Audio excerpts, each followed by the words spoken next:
Hello everyone, welcome back to my YouTube channel. दोस्तों, उम्मीद करते हैं आप सभी बहुत अच्छे होंगे, अपनी पढ़ाई में व्यस्त होंगे। तो आज के इस वीडियो में हम लोगों ने जो सीजी व्यापम के पीवाईक्यू का जो सीरीज स्टार्ट किया था, हिंदी के 50 क्वेश्चन, उसी का अगला पार्ट लेकर आई हूँ। तो उम्मीद करते हैं आप सभी को हमारा वीडियो पसंद आएगा, और अगर वीडियो पसंद आता है तो वीडियो को लाइक कीजिएगा, हमारे चैनल को सब्सक्राइब कीजिएगा और वीडियो को शेयर कीजिएगा। तो चलिए शुरुआत करते हैं और देखते हैं पहला क्वेश्चन। पहला क्वेश्चन है, द्वंद्व समास के कितने भेद हैं? द्वंद्व समास के कितने भेद हैं? ऑप्शन हैं 4, 3, 2 या 5। तो द्वंद्व समास के कितने भेद होते हैं? तो 3 भेद होते हैं। Option B is the correct answer.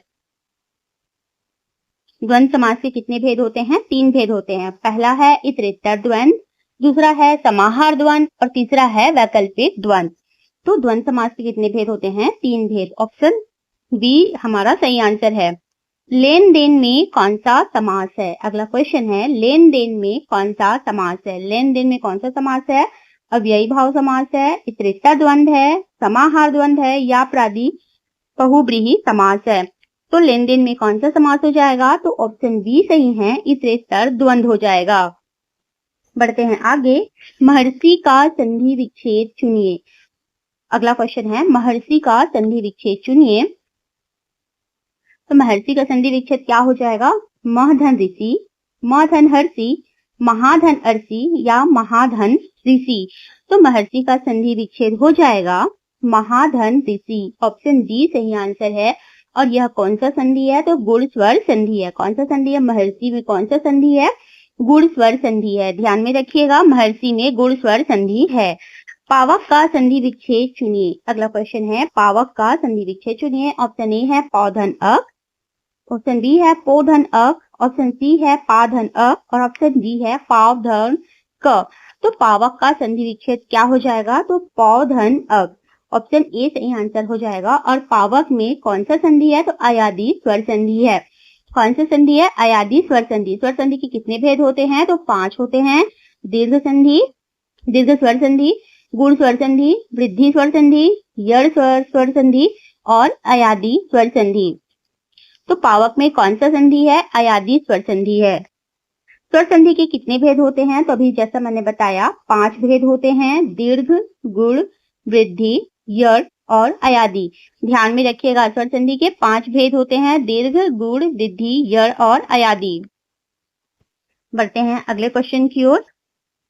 अगला क्वेश्चन है, यदि विसर्ग के पहले अम हो और बाद में क, ख, प और फ में से कोई वर्ण हो तो क्या होता है? यदि विसर्ग के पहले अम हो और बाद में क, ख, प, फ में से कोई वर्ण हो तो क्या होता है? विसर्ग का लोप हो जाता है, विसर्ग का च में परिवर्तन हो जाता है, विसर्ग ज्यों का त्यों रहता है या उपर्युक्त सभी।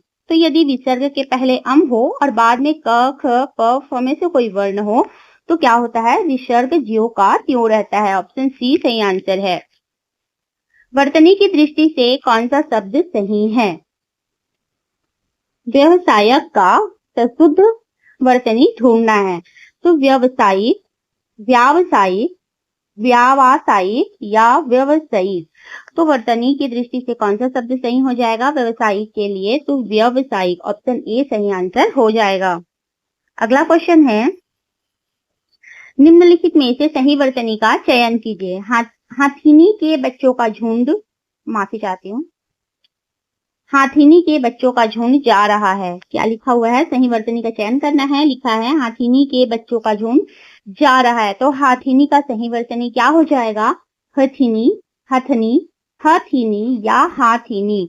तो हाथीनी के बच्चों का झुंड जा रहा है में हाथीनी का सही वर्तनी हो जाएगा हथीनी। ऑप्शन सी सही आंसर हो जाएगा। अगला क्वेश्चन है, निम्नलिखित में से किस शब्द की वर्तनी सही है? अनुग्रहित। अनुग्रहित में हमें देखना है कि कौन सा वर्तनी सही है। अनुग्रहित, अनुग्रहित, अनुग्रहित या अनुग्रहित। तो कौन सा सही हो जाएगा? तो हमारा ऑप्शन ए, माफी चाहती हूँ, ऑप्शन सी सही हो जाएगा, अनुग्रहित। ऑप्शन सी सही आंसर है। अगला क्वेश्चन है, लिंग किसे कहते हैं? अगला क्वेश्चन है लिंग कहते हैं, लिंग किसे कहते हैं? ऑप्शन ए है वस्तु को, ऑप्शन बी है प्रकृति को, ऑप्शन सी है शब्द के अर्थ को, ऑप्शन डी है शब्द की जाति को। तो लिंग किसे कहा जाता है? तो ऑप्शन डी सही हो जाएगा, शब्द की जाति को लिंग कहा जाता है। अगला है हिंदी में वचन कितने प्रकार के होते हैं? 1, 2, 3 या 4। तो हिंदी में वचन कितने प्रकार के होते हैं? तो वचन 2 प्रकार के होते हैं, एक वचन और बहुवचन। सीता पढ़ रही होगी, सीता पढ़ रही होगी। अगला क्वेश्चन है सीता पढ़ रही होगी, इस वाक्य में वर्तमान काल का उपभेद है। कौन सा काल वर्तमान काल का उपभेद है? पूर्ण वर्तमान काल, संदिग्ध वर्तमान काल, संभाव्य वर्तमान या सामान्य वर्तमान। तो सीता पढ़ रही होगी, इस वाक्य में वर्तमान काल का कौन सा भेद है? तो संदिग्ध वर्तमान काल का भेद है। संदिग्ध वर्तमान काल किसे कहा जाता है? तो क्रिया का वह स्वरूप जिसमें क्रिया के होने का संदेह प्रकट हो परंतु उसकी वर्तमानता में कोई संदेह ना हो तो उसे संदिग्ध वर्तमान काल कहा जाता है। तो सीता पढ़ रही होगी में संदिग्ध वर्तमान काल है। ऑप्शन बी सही आंसर है। विद्यार्थी कक्षा से निकले हैं, यह भूतकाल के किस रूप का उदाहरण है? आसन्न भूत, सामान्य भूत, पूर्ण भूत या हेतुमत भूत। तो विद्यार्थी कक्षा से निकले हैं, यह भूतकाल के किस रूप का उदाहरण है? तो आसन्न भूतकाल का उदाहरण है। चलिए अगले क्वेश्चन की ओर आते हैं। संज्ञा के रूप में परिवर्तन होता है विशेषण संधि के कारण, संधि समास के कारण, काल सर्वनाम के कारण या लिंग वचन परिसर्ग के कारण। तो संज्ञा के रूप में परिवर्तन किस वजह से होता है? तो लिंग वचन परिसर्ग के कारण संज्ञा के रूप में परिवर्तन होता है। अगला क्वेश्चन है निजवाचक सर्वनाम का प्रयोग निम्नलिखित में से किस वाक्य में हुआ है? निजवाचक सर्वनाम का प्रयोग निम्नलिखित में से किस वाक्य में हुआ है? आप मेरे सिर आंखों पर हैं, आप भला तो जग भला, आज अपनापन कहाँ है और डी है उपर्युक्त सभी। तो निजवाचक सर्वनाम का प्रयोग कहाँ पर हुआ है? तो ऑप्शन बी में हुआ है, आप भला तो जग भला। अगला क्वेश्चन है निम्नलिखित में से कौन सा वाक्य विशेषण रहित है? ऑप्शन ए है रोटी मत खाओ, ऐसा ना हो कोई आ जाए, हरी पड़ता है और डी है वह तुमसे बढ़कर है। तो कौन सा वाक्य विशेषण रहित है, किसमें विशेषता नहीं है? तो ऑप्शन बी सही हो जाएगा, ऐसा ना हो कोई आ जाए। Option B is the correct answer. व्युत्पत्ति की दृष्टि से धातु कितने प्रकार के होते हैं? व्युत्पत्ति की दृष्टि से धातु कितने प्रकार की होती है? 5, 2, 7 या 1। तो व्युत्पत्ति की दृष्टि से धातु के कितने प्रकार होते हैं? तो 2 प्रकार होते हैं, मूल धातु और यौगिक धातु। धातु के कितने प्रकार होते हैं व्युत्पत्ति की दृष्टि से? तो मूल धातु और यौगिक धातु। ऑप्शन बी सही आंसर है। समास का अर्थ क्या है? समास का अर्थ क्या होता है? संक्षेप, विस्तार, व्याख्या या प्रयोजन। समास का अर्थ क्या होता है? तो समास का अर्थ होता है संक्षेप। Option A is the correct answer. Hindi में समास का अनुशीलन निम्नलिखित में से किसके आधार पर हुआ है? पाली व्याकरण, अपभ्रंश व्याकरण, संस्कृत व्याकरण या उपर्युक्त सभी। तो हिंदी में समास का अनुशीलन किसके आधार पर हुआ है? तो संस्कृत व्याकरण के आधार पर हुआ है। ऑप्शन सी हमारा सही आंसर है। बढ़ते हैं अगले क्वेश्चन की ओर। अगला क्वेश्चन है समासिक शब्द नील पीत कर्मधारय समास के किस विभेद के अंतर्गत आता है? ऑप्शन ए है विशेषण पूर्व पद, ऑप्शन बी है विशेषणोत्तर पद, ऑप्शन सी है विशेषणोमय पद, विशेषणोमय पद या ऑप्शन डी है विशेष्य पूर्व पद। तो समासिक शब्द जो नील पीत है वो कर्मधारय समास के किस विभेद के अंतर्गत है? तो ऑप्शन ए विशेषण पूर्व पद के अंतर्गत आता है। अगला क्वेश्चन है निम्नलिखित शब्दों में से कौन सा वैकल्पिक द्वंद्व समास है? कौन सा वैकल्पिक द्वंद्व समास है? दिया बत्ती, तन मन धन, पाप पुण्य या घास फूस। तो वैकल्पिक द्वंद्व कौन सा समास हो जाएगा? कौन सा वैकल्पिक जो है वो द्वंद्व समास है? तो ऑप्शन बी तन मन धन यहाँ द्वंद्व समास का उदाहरण है। हिंदी में मूल स्वरों की संख्या कितनी है? हिंदी में मूल स्वरों की संख्या कितनी होती है? ए 3, 4, 2 या 5। तो हिंदी में मूल स्वरों की संख्या कितनी होती है? तो ऑप्शन बी सही आंसर है, 4 होती है। हिंदी में मूल स्वरों की संख्या 4 होती है। कौन कौन से हैं? अ, ई, उ और ऋषि। कौन कौन से हैं? अ, उ, ई और ऋषि। ये 4 हिंदी में मूल स्वरों की संख्या होती है। अघोष अल्प प्राण व्यंजन वर्ण कौन सा है? अघोष अल्प प्राण व्यंजन वर्ण का चयन कीजिए। क, थ, च या य। तो यहाँ पर अघोष अल्प प्राण व्यंजन वर्ण कौन सा हो जाएगा? तो ऑप्शन ए सही हो जाएगा, क। क अघोष अल्प प्राण व्यंजन वर्ण है। आगे बढ़ते हैं। हिंदी में स्पष्ट स्वर हैं। हिंदी में स्पष्ट स्वर कौन कौन से हैं? ई, ए, ई, आ, या सी है आ, उ और डी है उ, ओ। तो हिंदी में स्पष्ट स्वर कितने होते हैं? तो हिंदी में स्पष्ट स्वर होते हैं 5, जो हैं आ, ओ, औ, उ और उ। तो यहाँ पर ऑप्शन हमारा 3 दिया हुआ है, उ और ओ। 2 और स्पष्ट स्वर हैं जो हैं आ और औ। तो ये जो 5 स्वर हैं ये स्पष्ट स्वर होते हैं। अगले क्वेश्चन की ओर। अगला क्वेश्चन है अवरोधी व्यंजन है, सॉरी माफी चाहती हूँ, अवरोधी व्यंजन में। अगला क्वेश्चन है अवरोधी व्यंजन में। ऑप्शन ए है हवा तीव्र गति से निकलती है, ऑप्शन बी हवा मंद गति से निकलती है, ऑप्शन सी हवा रुक जाती है, या ऑप्शन डी उपर्युक्त सभी। तो अवरोधी व्यंजन में क्या होता है? तो हवा रुक जाती है। ऑप्शन सी हमारा सही आंसर है। किसी भी भाषा में वर्तनी की एकरूपता स्थिर की जाती है। किसी भी भाषा में वर्तनी की एकरूपता स्थिर की जाती है ध्वनियों की सुंदरता के लिए, ध्वनियों को सही ढंग से उच्चारित करने के लिए, ध्वनियों के तीव्र प्रवाह के लिए, या ध्वनियों की एकरूपता के लिए।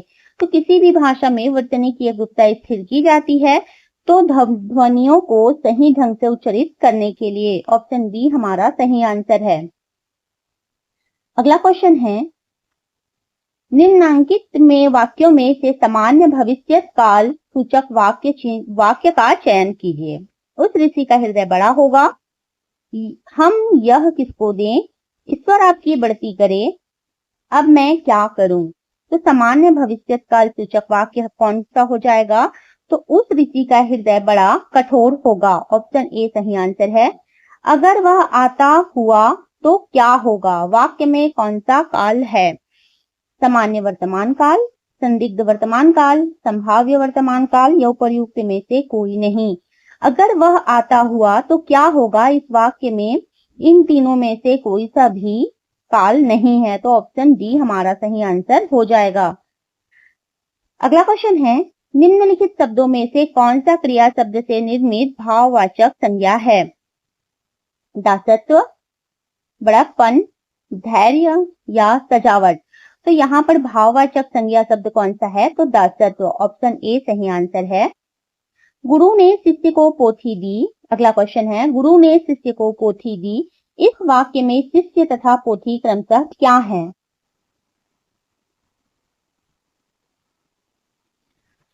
ऑप्शन ए है गौण कर्म तथा मुख्य कर्म, ऑप्शन बी है अपूर्ण सकर्मक क्रिया तथा पूर्ण सकर्मक क्रिया, और ऑप्शन सी है सजाती कर्म तथा सजाती क्रिया, और ऑप्शन डी है उपर्युक्त सभी। तो गुरु ने शिष्य को पोथी दी। इस वाक्य में शिष्य तथा पोथी क्रमशः क्या है? तो गौण क्रम तथा मुख्य क्रम है। शिष्य गौण क्रम है और पोथी जो है वह मुख्य कर्म है। चलिए अगला क्वेश्चन देखते हैं। काला घोड़ा शब्द में काला विशेषण संज्ञा की व्याप्ति को क्या करता है? तटस्थ करता है, विस्तारित करता है, मर्यादित करता है, या कुछ नहीं। तो काला घोड़ा शब्द में काला संज्ञा की व्याप्ति को क्या करता है? तो मर्यादित करता है। ऑप्शन सी सही आंसर हो जाएगा। निम्नलिखित वाक्यों में प्रयुक्त क्रिया विशेषण शब्दों में स्थानीय क्रिया विशेषण का प्रयोग किस वाक्य में हुआ है? तुम मेरी मदद पत्थर करोगे, हिंदी की पुस्तकें धड़ाधड़ बिकती हैं, उसने ऐसा अनजाने ही किया होगा, या डी है तुम फिर आओगे। तो स्थानीय क्रिया विशेषण का प्रयोग किस वाक्य में हुआ है? तो ऑप्शन ए सही हो जाएगा, तुम मेरी मदद पत्थर करोगे। गुरु भाई शब्द में कौन सा समास है? गुरु भाई शब्द में कौन सा समास है? अव्ययी भाव समास, द्वंद्व समास, कर्मधारय समास या बहुव्रीहि समास। तो गुरु भाई शब्द में कौन सा समास है? तो कर्मधारय समास है। Option C is the correct answer. निम्नलिखित समासिक शब्दों में से अधिकरण तत्पुरुष का चयन कीजिए। अमचूर, मनमाना, दस्तकारी या कानाफूसी। तो अधिकरण तत्पुरुष का उदाहरण कौन सा हो जाएगा? तो कानाफूसी। कानाफूसी का मतलब होता है कान में फुसफुसाहट करना। तो ऑप्शन डी हमारा सही आंसर है। चलिए बढ़ते हैं अगले क्वेश्चन की ओर। हिंदी स्वरों में कंठ तालव्य स्वर हैं अ, ई, उ या ए। तो हिंदी स्वरों में कंठ तालव्य स्वर क्या है? तो ए है। हिंदी स्वरों में कंठ तालव्य स्वर दो होते हैं, एक तो ए और दूसरा है ए। तो ऑप्शन डी हमारा सही आंसर है। जब किसी व्यंजन का संयोग उसी व्यंजन के साथ होता है तो उसे क्या कहते हैं? संयुक्त व्यंजन, संयोग द्वित्व या स्पृष्ट या इसत। तो हमारा सही आंसर क्या हो जाएगा? संयोग द्वित्व। Option B is the correct answer. निम्नलिखित व्यंजनों में अघोष, ऊष्म एवं महाप्राण है स, द, म या ब। तो इन व्यंजनों में अघोष, ऊष्म और महाप्राण व्यंजन है श। Option A is the correct answer. निम्नलिखित में से लघु स्वर कौन सा है? आ, ए या ऋषि और या डी है प्रयुक्त सभी। तो लघु स्वर कौन कौन से हैं? तो लघु स्वर 4 होते हैं अ, ई, उ और ऋषि। तो हमारा सही ऑप्शन हो जाएगा ऑप्शन सी ऋषि। इन तीनों में से लघु स्वर ऋषि हैं। चलिए अगला क्वेश्चन देखते हैं। विसर्ग किस वर्ग से संबंधित है? विसर्ग किस वर्ग से संबंधित है? तो दंत, कंठव्य, ओष्ठ्य या तालु। तो विसर्ग किस वर्ग से संबंधित है? तो ऑप्शन डी कंठव्य से ही हो जाएगा। विसर्ग कंठव्य वर्ग से संबंधित होता है। निम्नलिखित शब्दों में स्त्रीलिंग संज्ञा शब्द कौन सा है? चील, उल्लू, केंचुआ या पक्षी। तो स्त्रीलिंग संज्ञा शब्द कौन सा है? तो चील जो है वो पुल्लिंग है, उल्लू भी पुल्लिंग है, केंचुआ भी पुल्लिंग है। तो हमारा ऑप्शन डी सही हो जाएगा, पक्षी स्त्रीलिंग संज्ञा शब्द है। अगला क्वेश्चन है, एक वचन बहुवचन का गलत जोड़ा कौन सा युग्म है? ताला, तालाएं, बुढ़िया, बुढ़िया, राजा, राजाएं या रानी, रानियां। तो एक वचन बहुवचन का गलत जोड़ा पूछा गया है हमसे। तो गलत जोड़ा हो जाएगा राजा, राजाएं, क्योंकि राजा का बहुवचन भी राजा ही होता है। ऑप्शन सी सही आंसर है। अगला क्वेश्चन है, निम्नलिखित शब्दों में से कौन सा शब्द समूह का पर्यायवाची नहीं है? समूह का पर्यायवाची कौन सा शब्द नहीं है यह पूछा गया है। तो निकर यह समूह का पर्यायवाची है, पुंज यह भी समूह का पर्यायवाची है और राशि यह भी समूह का पर्यायवाची शब्द है, परंतु सकल समूह का पर्यायवाची शब्द नहीं है। तो ऑप्शन सी सही आंसर हो जाएगा, सकल। और सकल के भी बहुत सारे पर्यायवाची शब्द होते हैं, संपूर्ण, समस्त, सभी, कुल, ये सकल के पर्यायवाची शब्द हैं। तो यहाँ समूह का पर्यायवाची शब्द कौन सा नहीं है? तो ऑप्शन सी सकल। अगला क्वेश्चन है, निम्नलिखित में मुहावरा नहीं है? गुलर का फूल होना, औंधी खोपड़ी का होना, काटो तो खून नहीं और रंगा सियार। तो इसमें से मुहावरा कौन सा नहीं है? तो रंगा सियार। ऑप्शन डी सही आंसर हो जाएगा, क्योंकि गुलर का फूल होना, औंधी खोपड़ी होना और काटो तो खून नहीं, ये सभी मुहावरे हैं। ऑप्शन डी सही हो जाएगा, रंगा सियार। पढ़ते हैं अगले क्वेश्चन की ओर। मुहावरे के लिए निम्नांकित में से कौन सा कथन गलत है? हमसे पूछा गया है कौन सा कथन गलत है। मुहावरे वाक्यांश होते हैं, बिल्कुल सही है। मुहावरों का प्रयोग स्वतंत्र रूप से नहीं होता है, यह भी बिल्कुल सही है। ऑप्शन सी मुहावरे स्वतंत्र वाक्य होते हैं, यह गलत है। और ज्यादातर मुहावरों के अंत में क्रिया रूप होते हैं, यह भी सही है। तो मुहावरे के लिए कौन सा कथन गलत हो जाएगा? तो ऑप्शन सी सही हमारा सही आंसर हो जाएगा। और कथन गलत हो जाएगा कि मुहावरे स्वतंत्र वाक्य होते हैं। अगला क्वेश्चन है, अंधे को दिया दिखाना का क्या अर्थ है? बिना विचारे कार्य करना, हानि लाभ से निर्लिप्त, अपनी ही बात कहना या व्यर्थ के कार्य करना। तो अंधे को दिया दिखाना का अर्थ होता है व्यर्थ के कार्य करना। ऑप्शन डी सही आंसर है। सिर धुनना मुहावरा का क्या अर्थ है? तो आश्चर्यचकित होना, अपमानित करना, प्रसन्न होना या पछतावा होना।